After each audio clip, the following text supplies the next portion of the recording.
To a mixie jar, add half cup fresh or frozen coconut, add 1/4 cup water and grind this into a very smooth paste. Transfer this to a mixing bowl. Add 1 cup rice flour which is very fine in texture, not coarse. To this add half a teaspoon salt and mix well.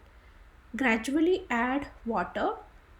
I have added almost 2 cups of water for 1 cup of rice flour. Quantity of the water depends on the rice flour that you use, so adjust accordingly. The batter should not be too thick or too runny, almost like buttermilk consistency as you can see.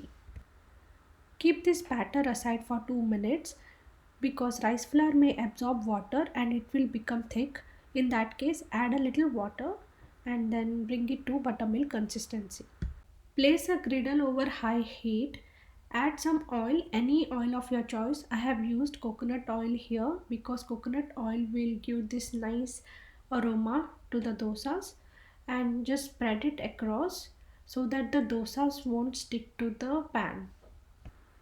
The tawa should be super hot. You should actually see some smoke coming out of the pan. That's when we know the griddle is ready to go. Ladle the batter like so, filling in the gaps, and cook for at least 3 minutes over high heat. Don't let the dosa to go brown because then it will turn dry and hard. The texture of this dosa should be soft and the color should remain white. There you go, the dosa is ready to serve. Neer dosa goes really well with ghee roast, or you can also have it with chutney.